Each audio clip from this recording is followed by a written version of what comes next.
We have started to record the most recent session of MM2003, Reporting and Writing for the Mass Media for the Fall Semester. It is Thursday, October 21st, 2021. We have a lot of items on the agenda today, so I am immediately going to go online to Campus Connect.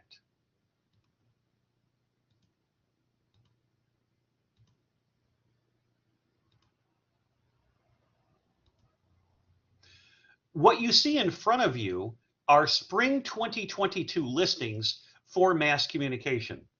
Media Law and Ethics is offered Tuesday and Thursday from 11 to 12:20 in Overstreet 304. As far as mass media course offerings, we've got Directed Study in Mass Media 2, Tuesday, Thursday from 12:40 to 2 o'clock. All of these courses are in Overstreet 304, and that is called Video, Present, and Future. Publicity and Media Campaigns, Monday, Wednesday, Friday from 1:10 to 2 o'clock in Overstreet 304. International Public Relations, Monday, Wednesday, Friday from 11 until 11:50. We also have, for those of you who can get a media internship, that's available on a TBA basis. Talk to me about that later. And Senior Research Project. For those of you who are on the verge of graduating, it is a combination of a 20-page major project, somewhere in the area of 5,000 words. The second part being along the lines of a digital portfolio. 5 of the best media presentations that you have produced in my upper-level mass media courses. So we also have something that I'll be teaching during the spring for those of you who have already taken the basic public speaking course. I'm going to be teaching advanced public speaking in the spring, also in Overstreet 304, Monday, Wednesday from 2:10 until 3:30. We're going to have registration for spring 2022 begin next week for seniors. It goes in descending order depending upon the number of credits you have, but I think it's important for those of you who are taking these classes online from me right now that everything that I do during the spring is going to be face-to-face only. Nothing is going to be online, and it will be nice to have all of the courses back in the classroom. The next item on the agenda is to go to Blackboard and remind those of you who are watching all of these courses how you can access information.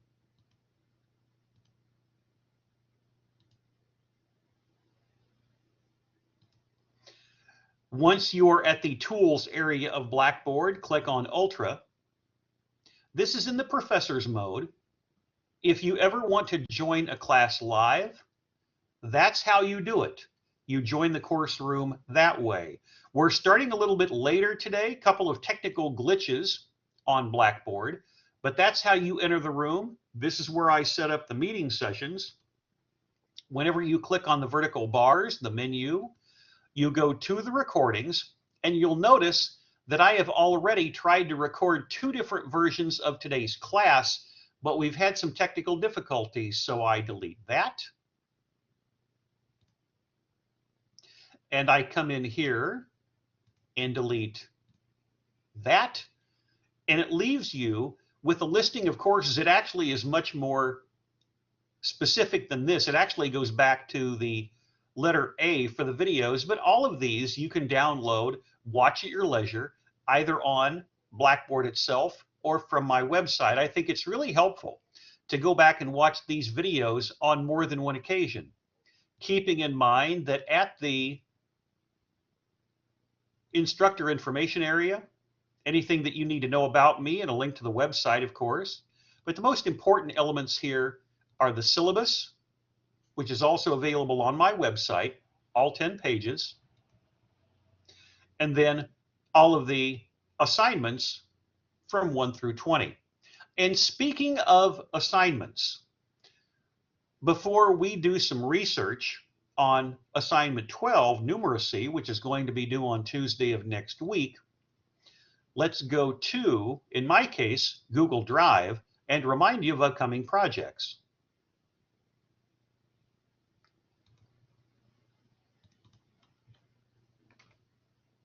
Assignment 12, numeracy, making sense of numbers, data, math in journalism.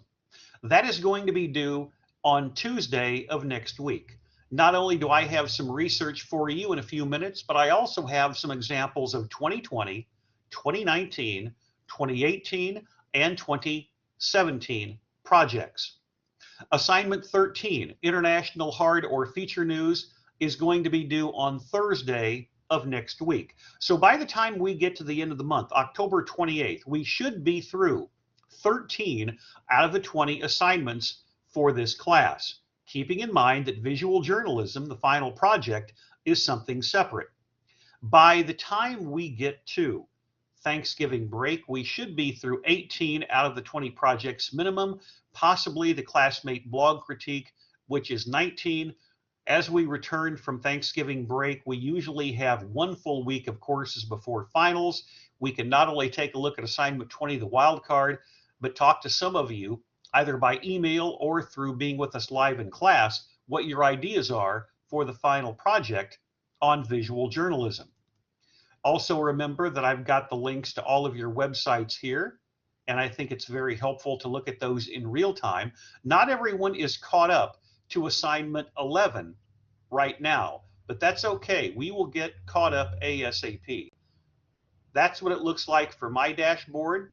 Always remember that the syllabus is right here for your benefit, with a link not only to my website, as you saw a moment ago on Blackboard, but also to Twitter.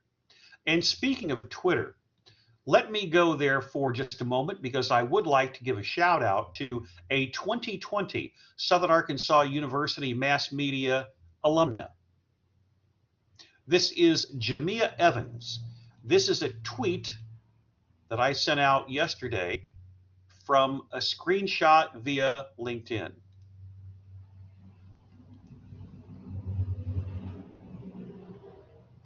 "2020 SAU Mass Communication alumna Jamia Evans, and many of these projects you've seen from her in a number of my courses, announced today via LinkedIn that she is joining the Little Rock Convention and Visitors Bureau as a social media specialist, and of course I congratulated her.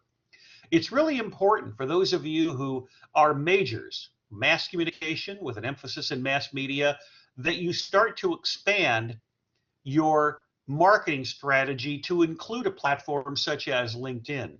Jamia did it, as many of you have and will be doing as undergraduates. It's really helpful for all of you to take your best projects and start to market them either online. And of course, in terms of marketing, as you're well aware, this is something that I am doing in real time, not only through my social media accounts, with the research that we do for assignments, what you or individuals in past years have done, but also everything that you do in this class is available through that link on my website. But what is assignment 12? What is numeracy? What does that consist of? We'll be looking at those. Then we'll be taking a look at those of you who have completed assignment 11, which is civics, and the rest of you, listing posts, other kinds of ideas. But I think it's important for, first of all of us to understand the importance of math as a journalist. Being able to take numbers that may be hard for individuals who are reading or watching broadcasts to understand, how you can take numbers such as the stock market, such as leasing transactions, or anything involving mortgages. How can you put that into a proper context?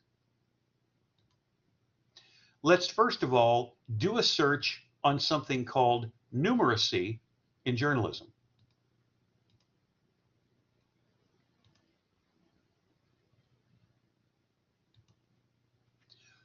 The Poynter Institute for Media Studies in St. Petersburg, Florida, has a certificate program in what is called Math for Journalists.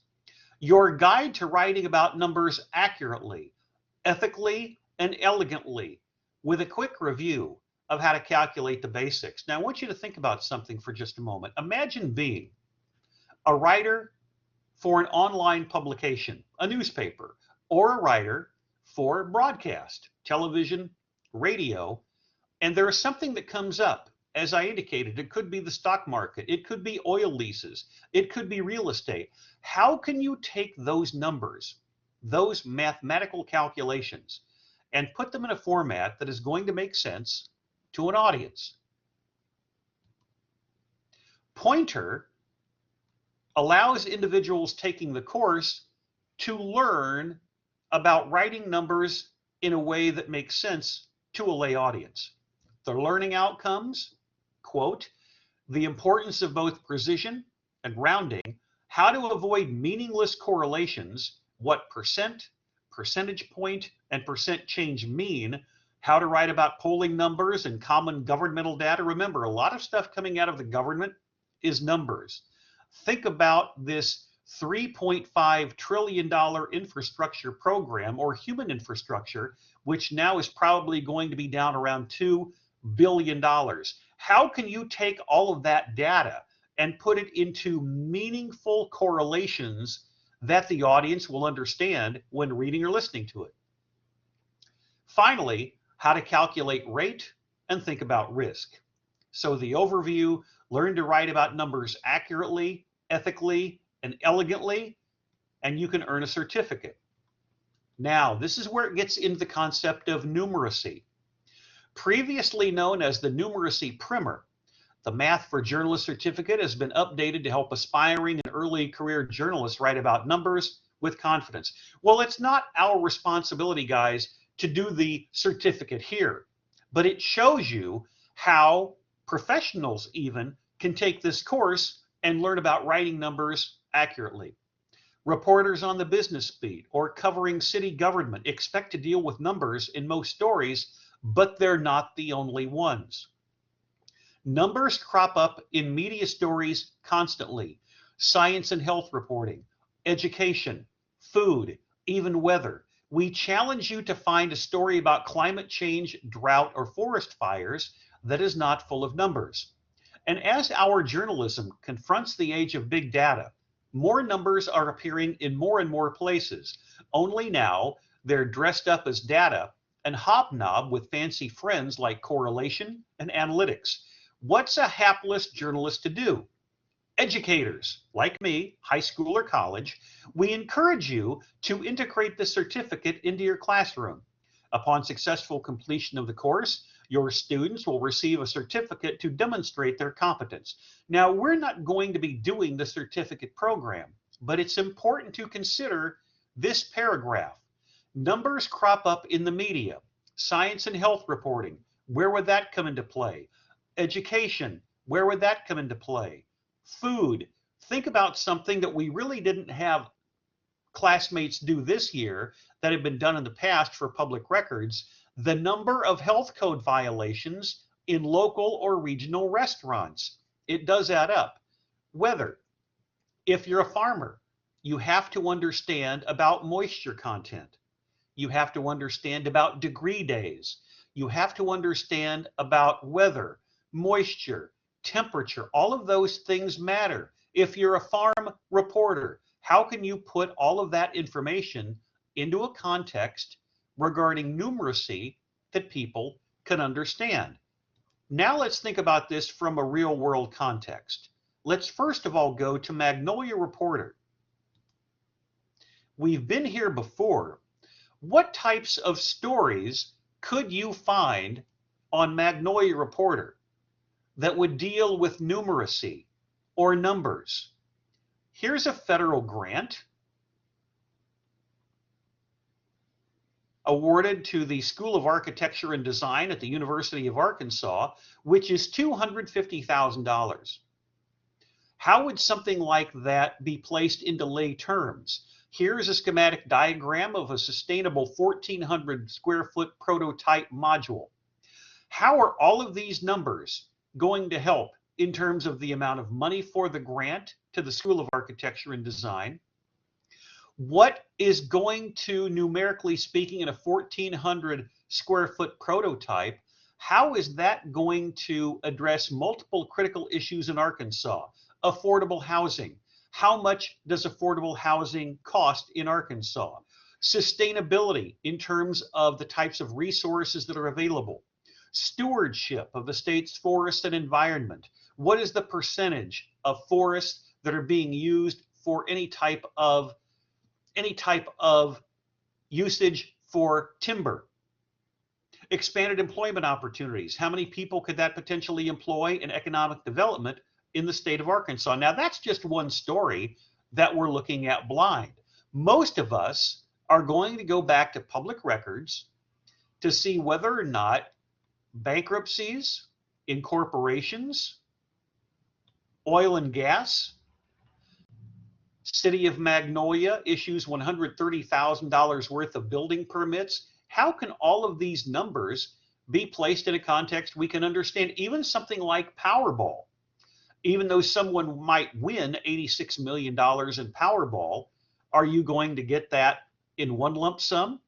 How much are you going to keep after taxes? Those types of things. It's really interesting when you go through any type of news story online. Real estate transactions I talked about a few minutes ago, business incorporations, bankruptcies. How do all of these stories involving numbers make sense, including COVID-19? What do the numbers on COVID-19 mean around the state for mask mandates, for any type of vaccinations, whether they be Moderna, Pfizer, Johnson & Johnson, whether they be a first shot, whether they be a booster? How do the numbers involving COVID-19 from all of those perspectives, how can you put them into a context that people can understand? And speaking of numbers involving the pandemic that you're trying to put into a context that people can understand, let me go to the Washington Post website. I've talked about this in some of my other courses. When you're at the Post website, and this is what it looks like on the afternoon of October 21st, when you scroll through this website,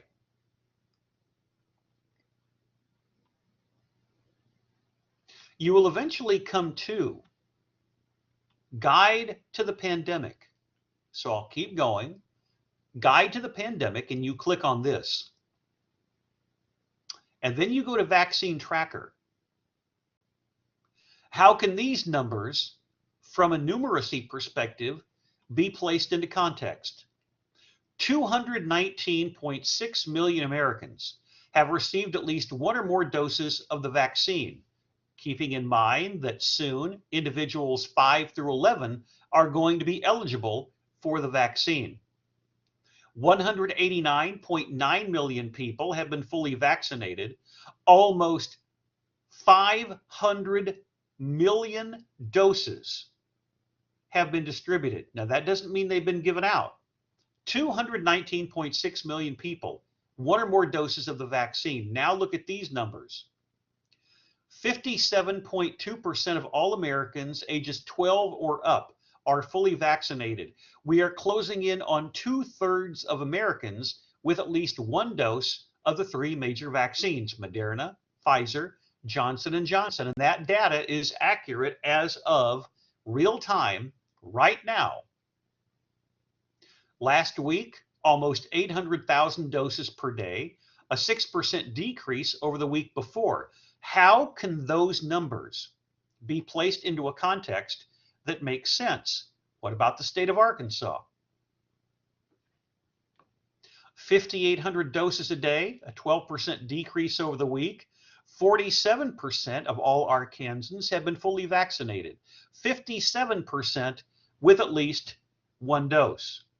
So according to the statistics at the bottom, one dose has been administered to at least 1.7 million people in Arkansas, 2/3 of the population eligible, 56.9% of the state's population, 1.4 million plus have been fully vaccinated in the state of Arkansas. From a numeracy standpoint, and remember, that is the next assignment due at class time on Tuesday. What do the numbers mean? Now let's go to the Arkansas Democrat Gazette and see whether or not there is anything there that could be incorporated. As of Thursday afternoon, This is the website for the Democrat Gazette. Is there anything as we scroll down that could involve numeracy? Hospitals and state logged 3-month low for COVID. That certainly could be rewritten. Anything involving casino operations certainly could be rewritten because casinos run on numbers. And is there anything here, for instance, revised revenue outlook for Arkansas raises tax cutting hopes? There is Governor Hutchinson at a press conference. Governor Asa Hutchinson and some lawmakers believe that Arkansas can afford to cut individual income taxes by more than $300 million over the next 2 years without negatively affecting critical state services in light of new revenue projections. Now, why is this important? Arkansas is a balanced budget state. Arkansas is not allowed by its constitution to run any type of a deficit.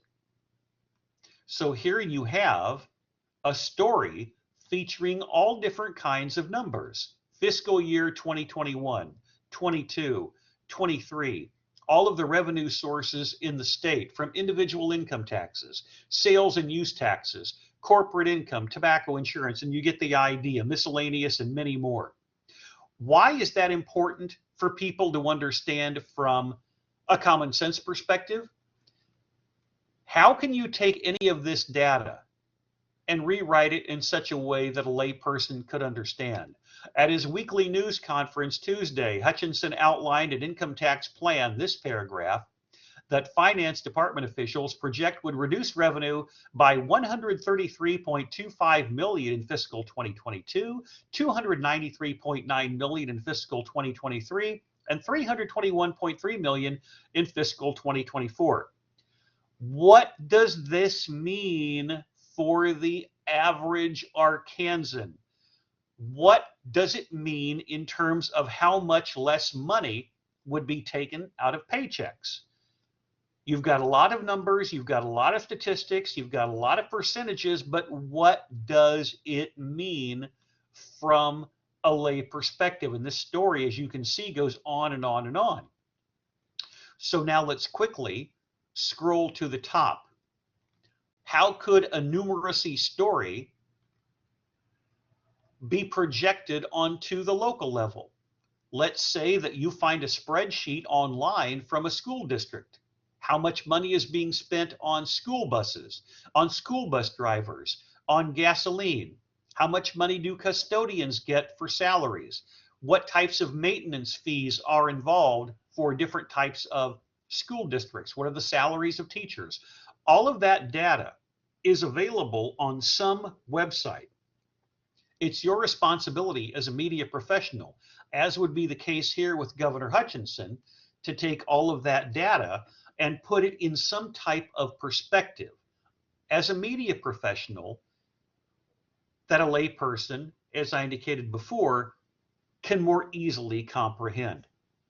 I have a number of examples from previous courses that I want to show you before we look at your websites. We will start with an Assignment 12 numeracy project from Carly Hale in fall of 2020.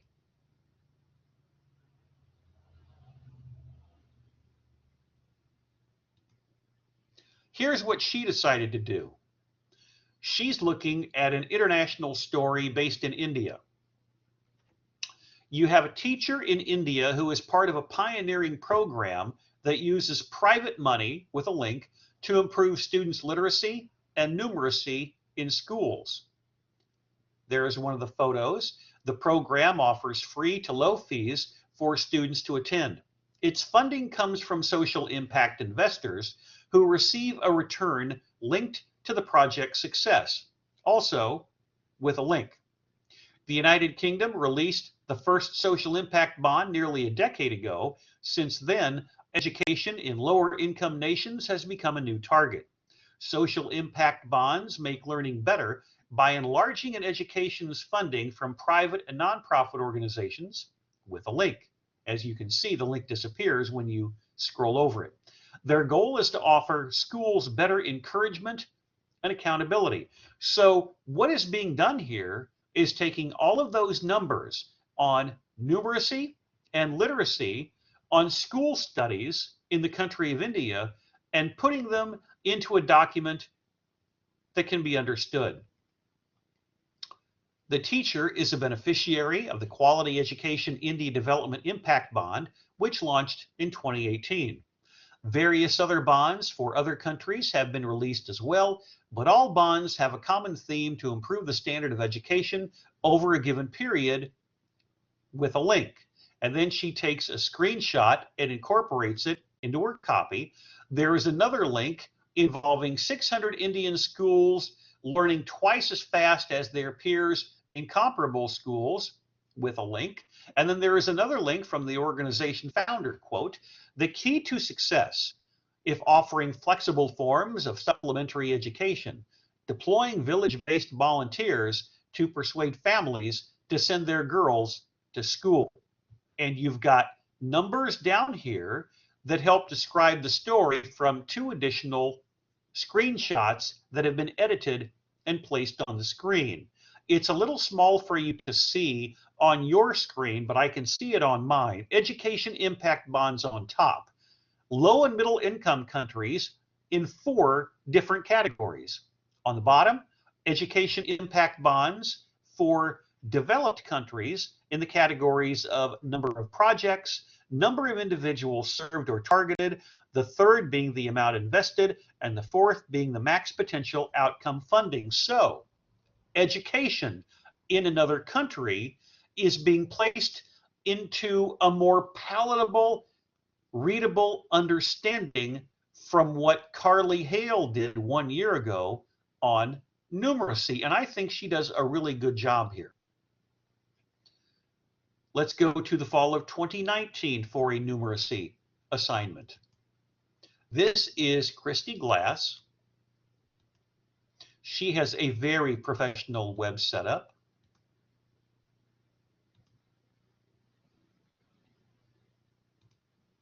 She is using the format where all of the different projects are easily accessible on the left-hand side, from number 1, defining news, all the way through the wildcard assignment, number 22 years ago, and the visual journalism final. I already have it clicked on numeracy. Number of uninsured children rises.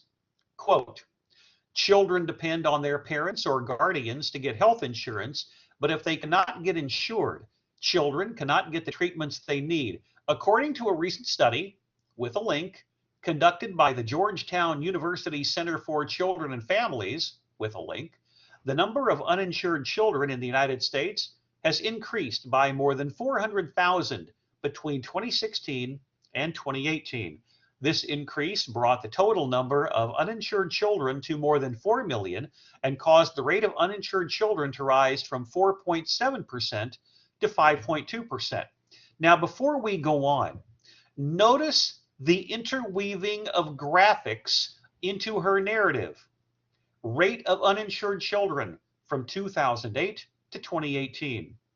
Half of the nation's uninsured children live in 6 states. Rate and numbers of uninsured children by region 2018. 10 states with significantly higher rates of uninsured children than the national rate, 2018. Ethnicity breakdown of children uninsured rate, 2017 and 2018. Graph of national rate of uninsured children, 2018. All the way through, she is creating a very professional narrative where, as she's talking about this data, she's got a graphic right next to it, somewhat of a word wrap motif. Now, you can imagine how much time it took for her to put this together. For instance, right here, quote, "North Dakota was the only state that showed an improvement in the coverage for child health care during the 2-year time period. Only 6% of children do not have health insurance in North Dakota, a decline from an 8% rate 2 years ago." Let's go to the top. The way her interactivity works on this version of Google Blogger is different. Notice what happens. She's got 1, 2, 3, 4, 5, 6 different graphs in a story that is not necessarily all that long, but for this class, that's not necessarily the point. How can you take this visual information and make it more interesting? That's the rate of uninsured children, the first of our 5 graphs. And notice that it's gone down from 9.7% in 2008 to 5.2% in 2018. To get back to her blog, I have to left click, and that's what you see. Same with her second graphic. Half of the nation's uninsured children reside in 6 states. Very helpful. As you can tell, that's a screenshot. Her third graphic, rate and numbers of uninsured children by region 2018. Another screenshot that has been edited and placed into the part of her story in which this is being discussed. The fourth graphic, 10 states with significantly higher rates of uninsured children than the national rate, 2018. Very professional. And that brings us down to the bottom. Ethnicity breakdown of children, uninsured rate, 2017-2018. And finally, graph of national rate of uninsured children, 2018. So all of this helps take numbers and place them into a perspective regarding the number of uninsured children rises that an audience can more easily digest. We go from North Dakota to the rates of uninsured children is used more than the numbers to more accurately compare measurements across states. Next, lead sentence to a paragraph, quote, the loss of health coverage for these children was the largest for white and Latino children under age 6.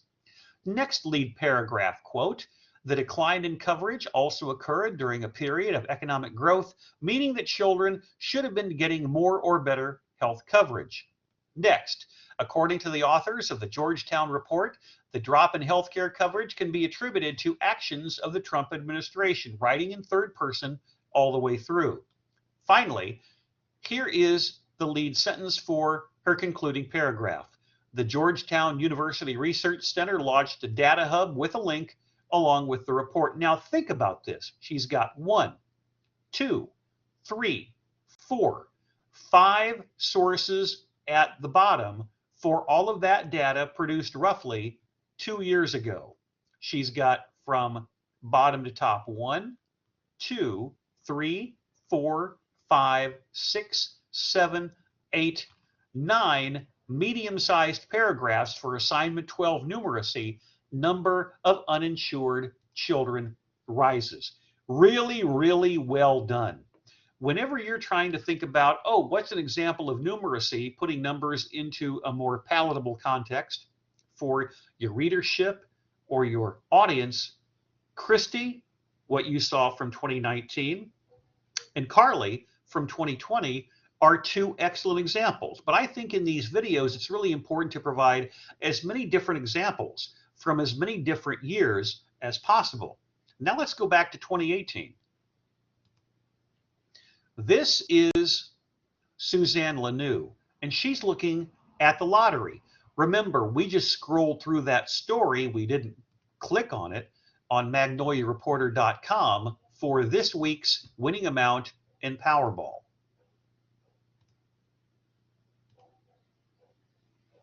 This is what Suzanne wrote for numeracy in 2018. Recently, there were 2 big lottery jackpots in the US with a link. The Mega Millions jackpot was over 1.5 billion, while the Powerball was about 688 billion. But 300 plus million, who's worried about numbers when it's that much? Those are very large numbers, as she correctly points out. Most people would love to have that much money, even if they had to share it with another winner. When surveyed with a link, most people say they would share their lottery win with others, presumably family or friends. Almost as many said they would invest it.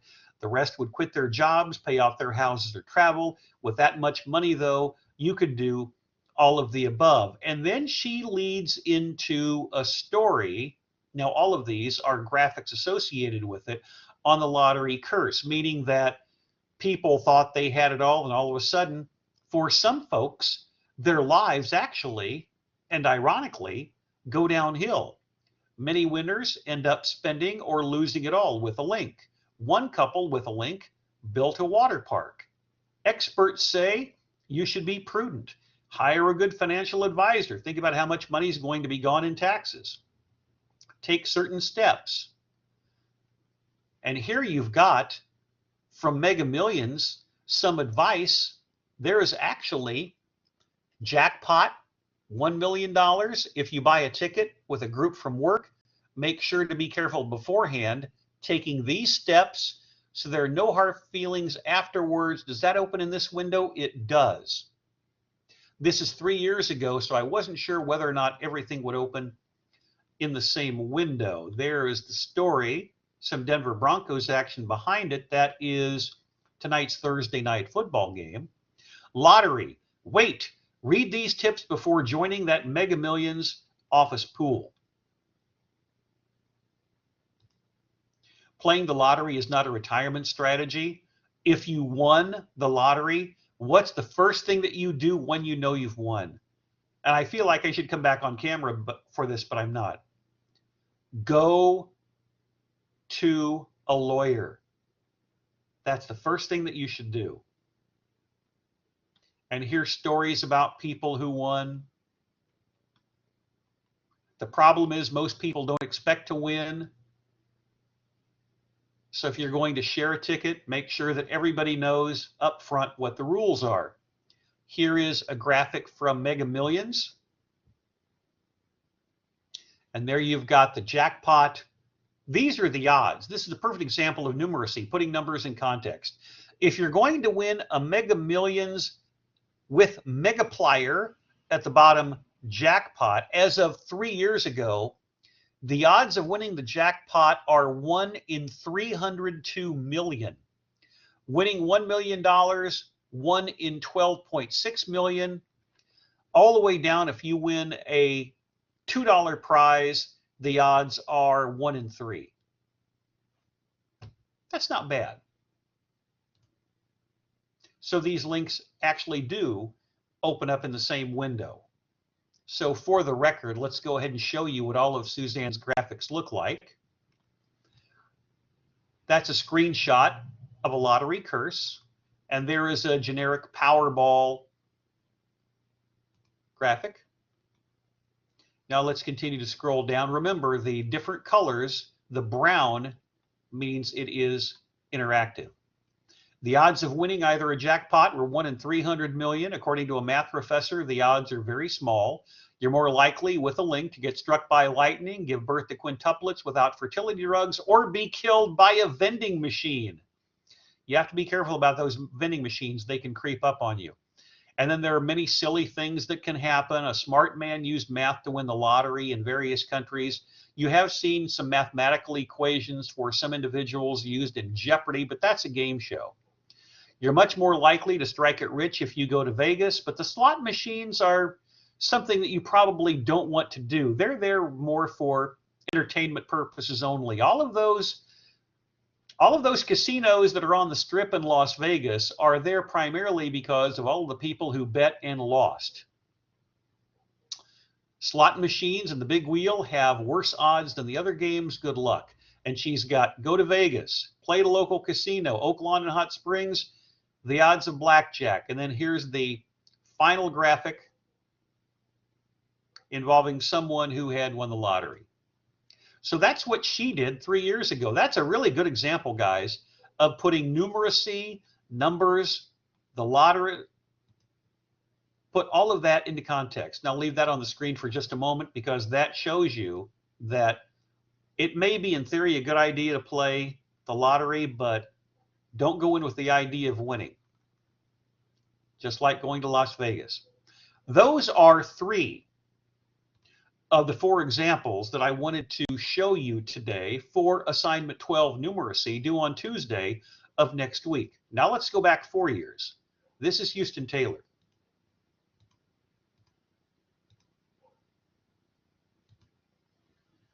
From October 2017,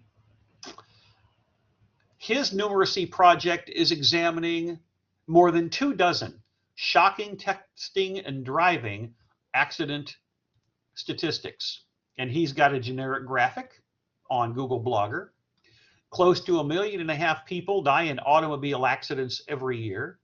That means there can be up to 3,000 automobile-related deaths in a single day.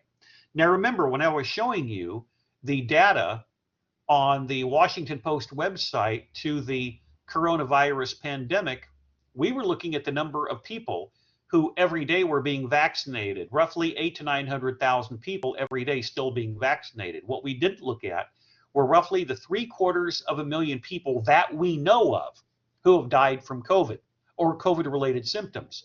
That's roughly the population of Denver, Colorado. And remember, we were looking at a Denver website a moment ago, tying in with Suzanne Lanew's project on gambling from fall of 2018, looking at the lottery. We have become so accustomed to mobile devices being almost like an extension of our arm that we think we can just effectively text, surf the web, or make phone calls while equally concentrating on our driving, and that's never the case. Here are some of the statistics about mobile usage device driving that can scare you. 2.5 million are in road accidents every year. 1.6 million have a cell phone involved. Now, this is as of 4 years ago. Every year, about 421,000 people are injured in crashes that involved a driver who was distracted in some way. And you probably know someone who is either a student at SAU or a family member who has had some type of an accident from distracted driving. Distracted driving meaning texting, using your phone, using your GPS, and not concentrating on driving. Because as you well know, and this goes back to driver's education in high school, distracted driving is a recipe for disaster. It takes an average of 3 seconds after a driver's mind is taken off the road for any road accident to occur. Especially, that number is going to be exponentially larger the faster that you drive.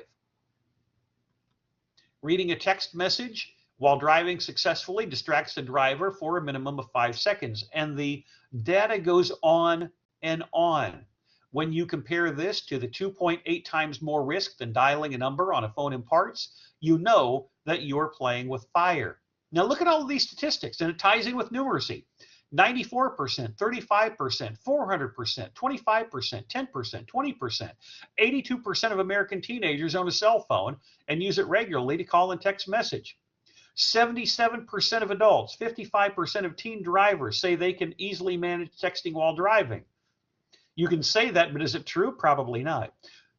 The bullet point above, 52% of these talk on the phone while driving, American teenagers that is, going up above one more, and 32% text on the road.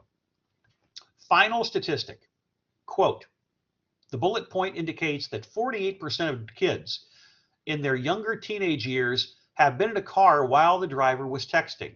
Over 1,600 children in the same age group are killed each year because of crashes involving texters. And there's a link to the original story.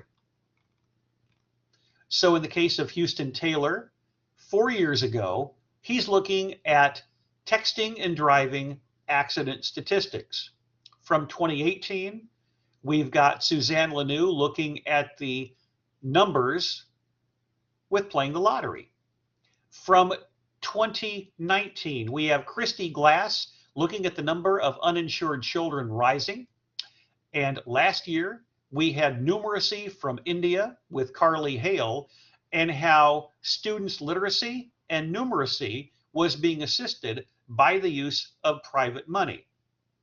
I'm giving you all of the others while you're still looking at Houston's website, and I was reading off of the other websites while we now come back to me.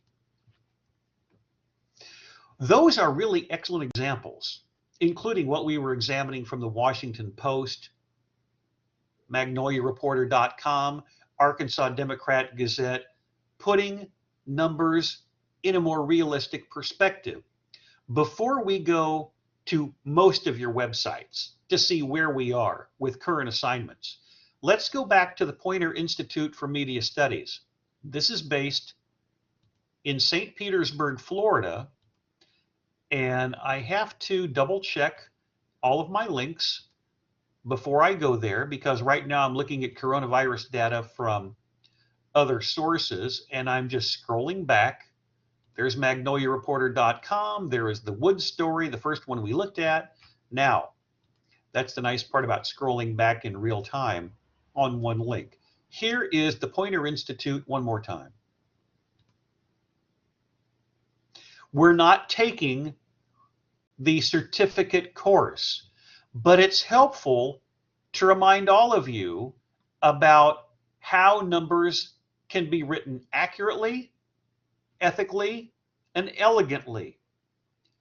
How you can be precise in numbers, and how you can write about numbers in such a way, particularly governmental data here at the bottom, that is going to make more sense for a lay audience. We were examining this before, and I'm not going to enroll in the course, even though it's very inexpensive. Now, let's think about this one more time. Let's look at that second paragraph. I talked about it earlier, but I want to repeat it. Quote, reporters on the business beat or covering city government expect to deal with numbers in most stories, but they're not the only ones. Numbers crop up in media stories constantly. Science and health reporting, which would include farming and oil, very big in the Arklatex, education, food, weather. We challenge you to find a climate change story, drought or forest fires, that is not full of numbers. That's why it's important as a media professional to try to write numbers in such a way that is going to be as easily understandable as possible to an audience without simplifying it or taking the numbers out of context. The Poynter Institute has great information on numeracy, and it is because of that organization. And I've been to a number of its seminars in St. Petersburg, Florida, dating back to 2005, seminars for educators. It really does help. We do numeracy because of Poynter. We do civics and other projects primarily because of Poynter. And speaking of civics, let's take a look at the progress of some of your blogs. And we will start out with a civic story from Alexis.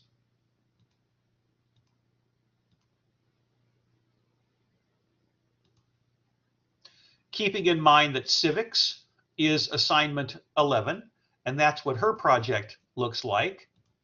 Clicking on the link, this is what you see. Florida updates its civics curriculum to focus more on patriotism. Here is the story itself. And like what you saw with Suzanne Lanou, it is opening in the same window. This is coming from WUSF Public Media. Some of these stories, tangentially, we were looking at the other day in class.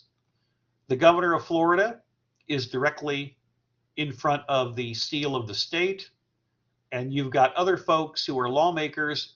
The change will require that students understand the nation's founding documents and involves instilling patriotic values in school children. And this is the original story.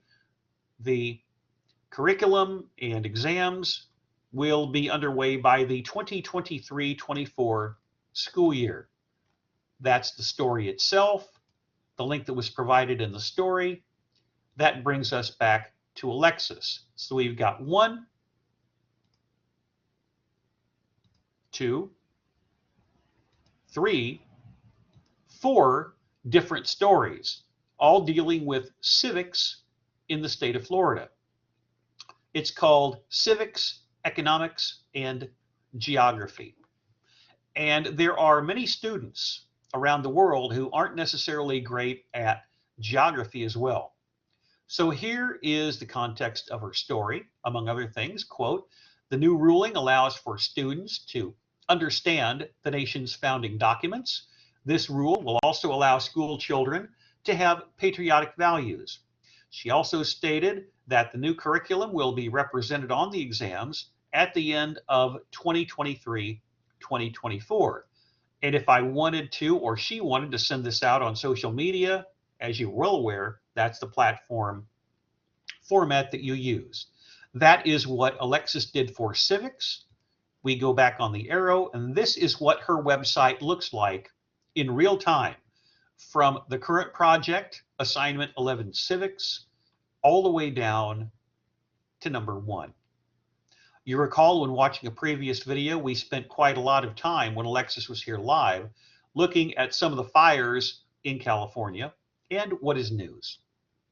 We're going to leave it there for the time being because I am going to traverse over and see that Taylor is one of the other students who has completed the civics assignment. This is her blog.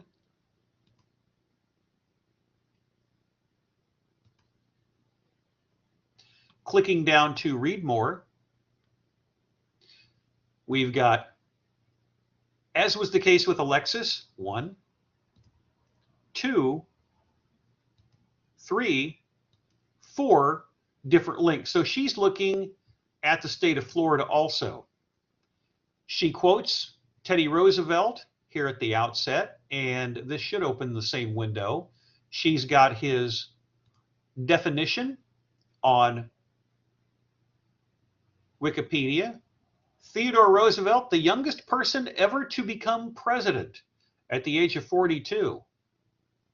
After the assassination of William McKinley in 1901 at the Pan American Exposition in Buffalo, New York. But has a quote, and then we come down to some of the data that she provides for patriotic symbolism, civic engagement, and her narrative eventually transitions into, as what we saw with Alexis, on October 21, the State Board of Education in Florida approved a new rule aimed at shaping civic education in schools. Now let's start up the top one more time. She's got 1, 2, 3, 4, 5, 6, 7 different links. Now let's just click on 1. And here you've got Florida injects patriotism into civics class in schools.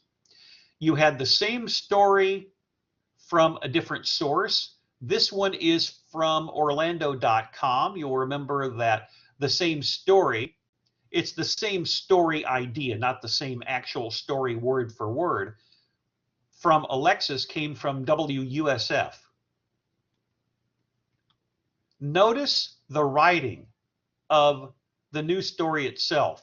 How does a professional organization, Orlando.com, how do they write lead sentences? The State Board of Education on Wednesday approved new rule aimed at shaping civic education in public schools. Continuing on, quote, the rule, which centers in part on teaching students about characteristics that make an upright and desirable citizen, is the culmination of legislation passed by state lawmakers earlier this year. Notice how a professional news story is written from bottom to top. 1, 2, 3, 4, 5, 6, 7, 8, 9 relatively short paragraphs. And let's start at the top one more time.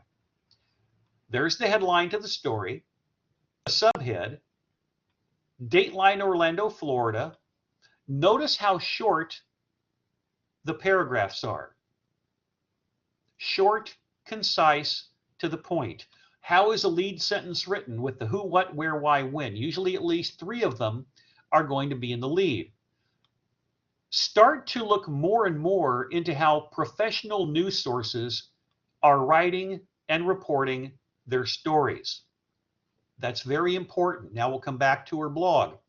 Florida is making strides in the education system in an effort to establish patriotic ideals and values for students to gain a deep respect for America and the privileges as citizens.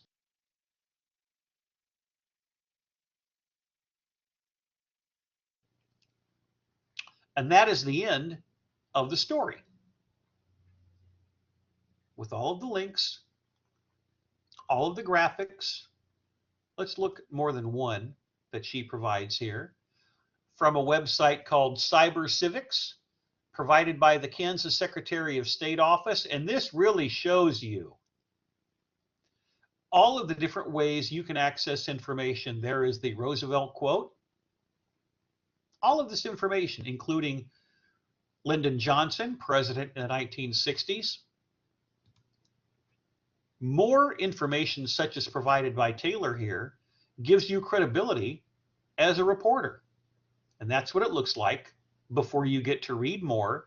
So that graphic is large enough so it's not going to pixelate. I believe I have one more project, which is on number 11. And for some of you who are working on these during class time but aren't joining us live, I'll probably update your blogs as well, or at least refresh them. This is Haley Hines.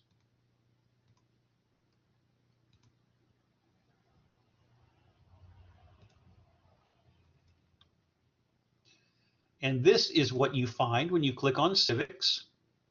And I like the way this is set up, Haley. You've got basically a very light purple or lavender as your background and a darker shade here for your links. And she's got 1, 2, 3 different graphics. And if they're generic, that's okay. Whether they're screenshots or images that you download, that's okay. How much do I really know about my citizenship? The answers will vary. So she's got a lot of links here that are in darker colors of purple or lavender. And aesthetically, Haley, this works quite well, especially when you click on her website and she's got that same color palette on the website before you actually go to the most recent project, number 11, which of course is civics. According to Oxford Languages, civics is the study of rights and duties of citizenship. A lot of links here. 1 in 4 Americans are unable to list the 3 branches of government. Where is the disconnect stemming from? Another link on only 11 states prioritize civics classes. And remember, from what we were examining through a Google search on Tuesday, you've got a lot of civics legislation in some states, including Rhode Island, where you had the young people running for governor, and also in Wisconsin. We had a couple of those links as well. How can this be fixed, you ask? Ways to go about teaching these ideas would include discussing current events and media literacy, experiential learning, and community participation in groups. Here's a little bit of her last paragraph quote. Civics plays a large part in making and maintaining a smoothly functioning country. Civic knowledge also plays a large role in many career paths and growing relationships between people. To introduce students to this subject at a young age will build a more educated population and carry on into the years to come. And that is what Haley's looks like. As always, Haley, well written. Also, a nice job that you just saw from Taylor, and before that from Alexis. I'm going to leave it on Haley's website for just a moment while I go to some of the other blogs that are up and see whether or not they have been updated. And I'll show you many of these.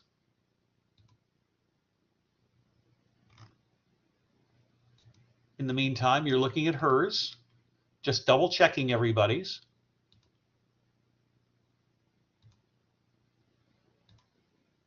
Some websites we haven't seen for the past week or so.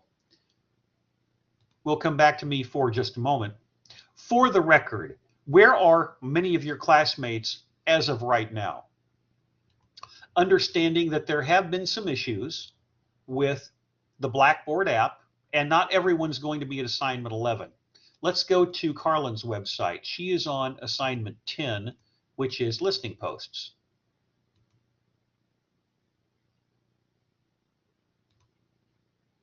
And this is what she has.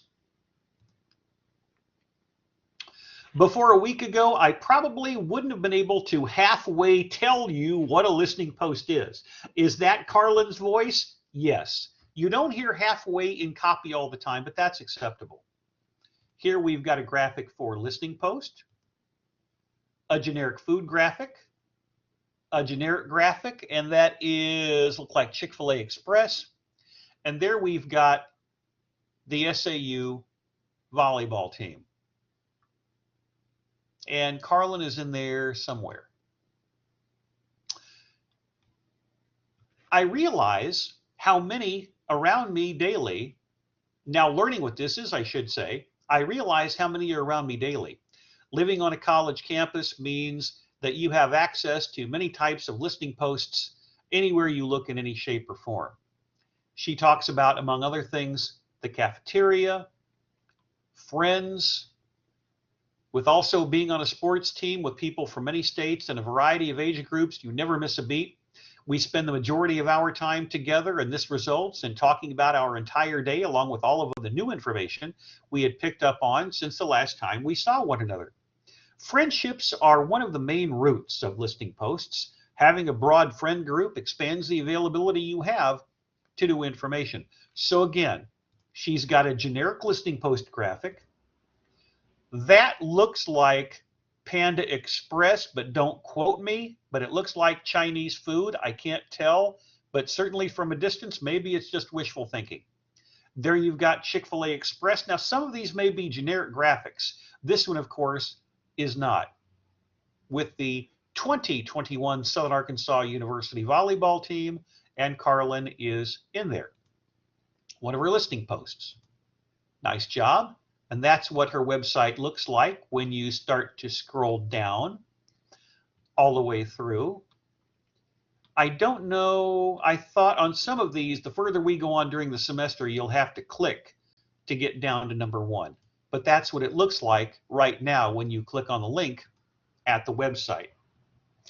We will continue to scroll in reverse chronological order, and I will show you very quickly.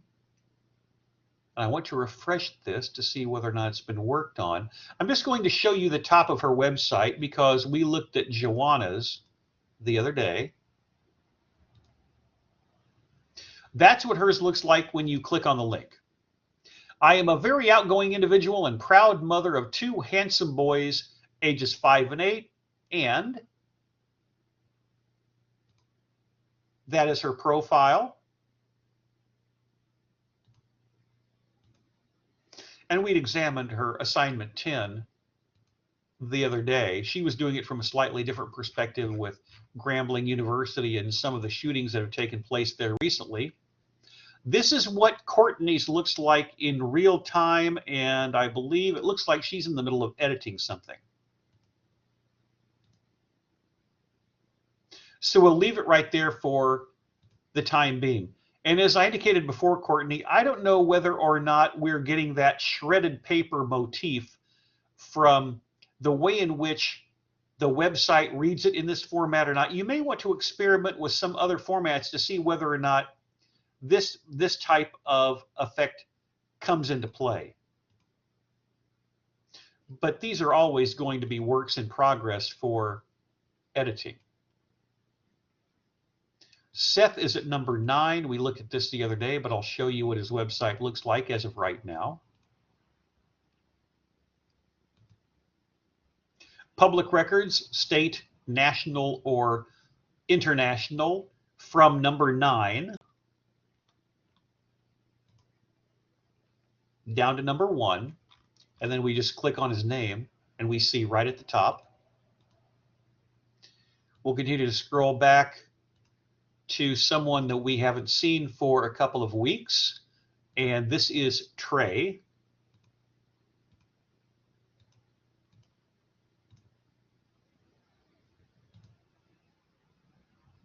He is at Hometown Hard News. Something going on in Junction City. And I believe Trey was having some connectivity issues, so hopefully he can get those eliminated ASAP and get caught up in a relatively timely fashion. The next website we're going to look at is Morgan.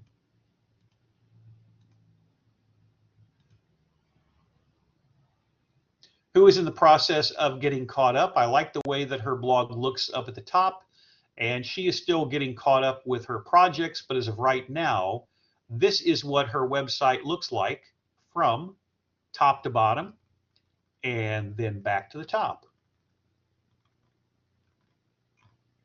The graphic design aspect is very good, which brings us to the website for Chris, who is on Campus Harder Feature News, and we examined his story on the grant allowing Southern Arkansas University nursing students to receive access to more and better equipment. And that's what his website looks like when you're at the story. Here's 7, and I'm not sure if all 7 are there or not, but it's really a matter of making sure that everything is posted and saved when you are at the website for Google Blogger. Who else have we not looked at of what I've got up here? Let's check Gwen's website. Now, I'm not going through everyone's. Again, the app has been apparently problematic for a couple of people who are off campus, and accessibility to it. This is Gwen's website as of right now. And we talked about this the other day. So we'll just scroll very leisurely to the bottom, all the way down to defining news, and then bring it back to the top. Formats are really individualistic choices. Say that fast 3 times. And Gwen has a very attractive website, as do many of you. They're always going to be edited to your satisfaction as time goes on and tweaked to a certain degree. The last website we are going to look at today is Jonathan.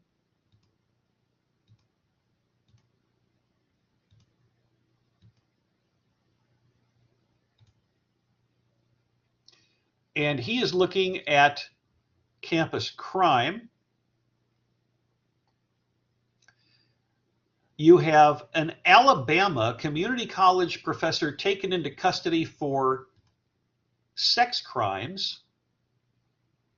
And basically, Jonathan's having the same issue here as what was going on with Courtney. And there's the photo. You've got the community college professor from Alabama arrested for 40 sex crime charges. That is the community college professor.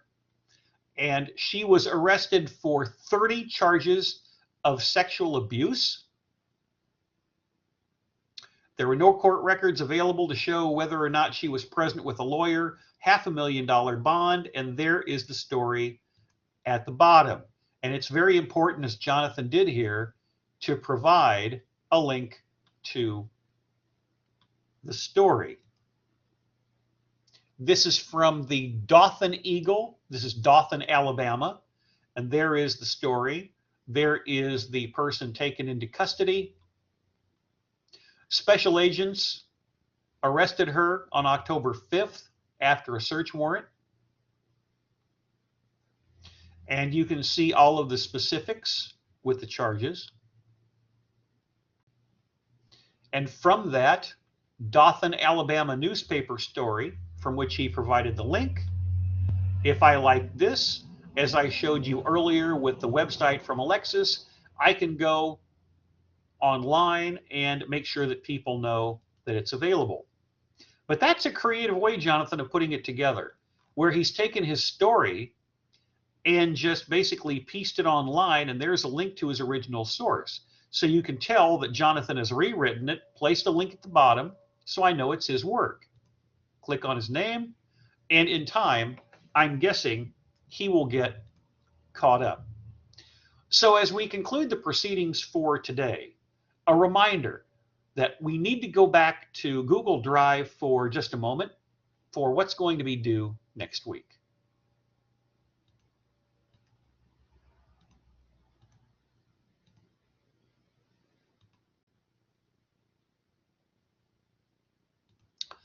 And I will put this back up on the screen for you to look at.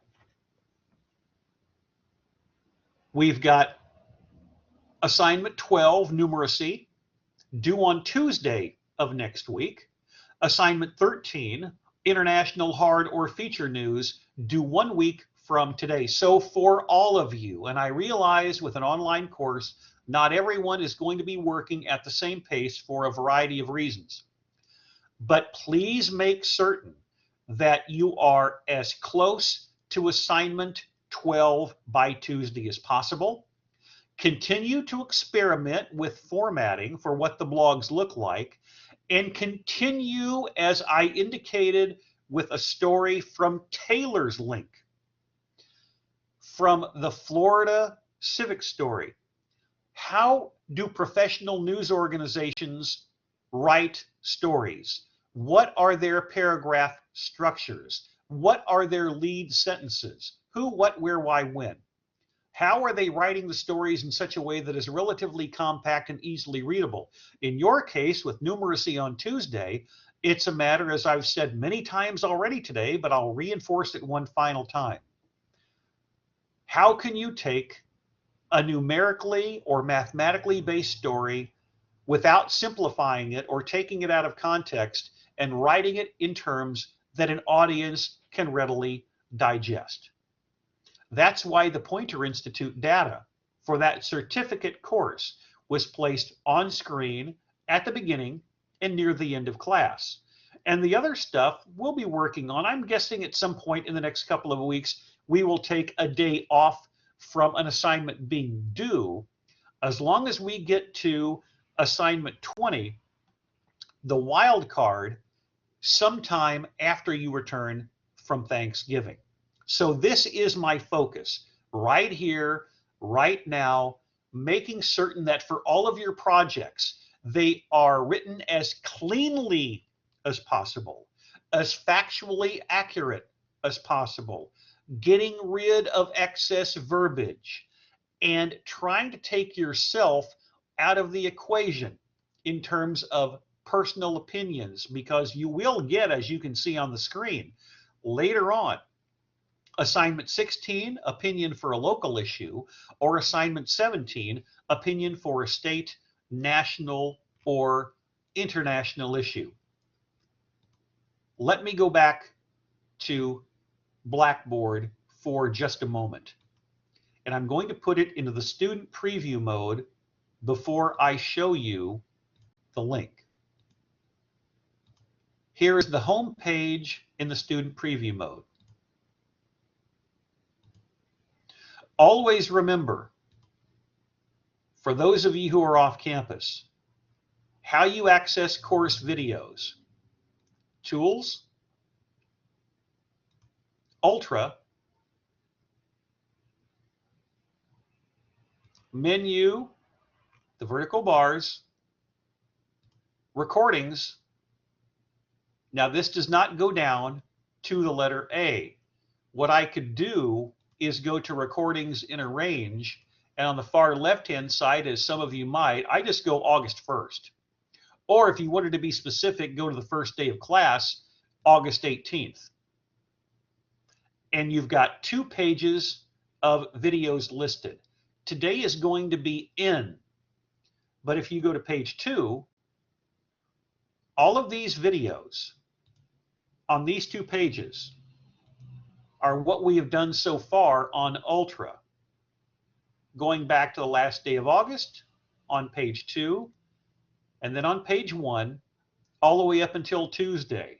Today will be video in, and it should be online relatively quickly on Ultra, but as far as my website is concerned, it usually takes a while for it to be available, and I'll do that as well. We're at the end of class. I can show you a little bit more interactivity as long as it works. So when you're at the website, final reminder, scroll down to MM2003. And within this window, intentionally, I placed all of these at the bottom. There's video A, August 31st. And the last video, video M, is Tuesday of this week.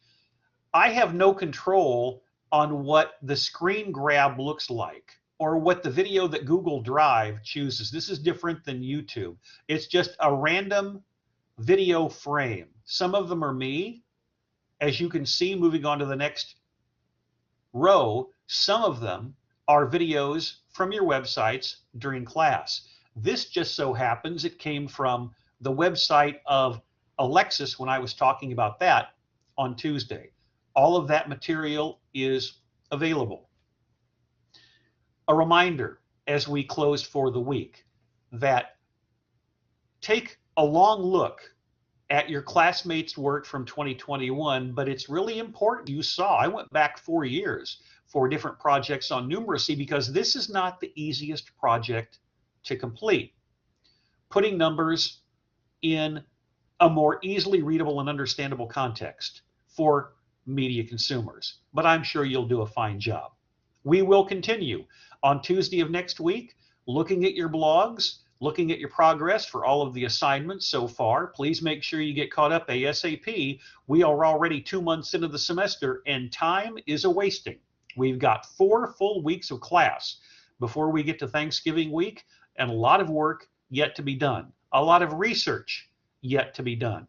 So make certain that you're caught up with all of the blogs, and on Tuesday of next week, we will not only examine the blogs, but do some research into the next project, which is the Baker's Dozen, number 13, International Hard or Feature News. Always provide links with numeracy or any of the stories that you do during the semester. As you've seen during class, I like to see the original source from which you are editing from. So good luck with your upcoming assignments. As for MM 2003, reporting and writing for the mass media, that concludes the recording session for today.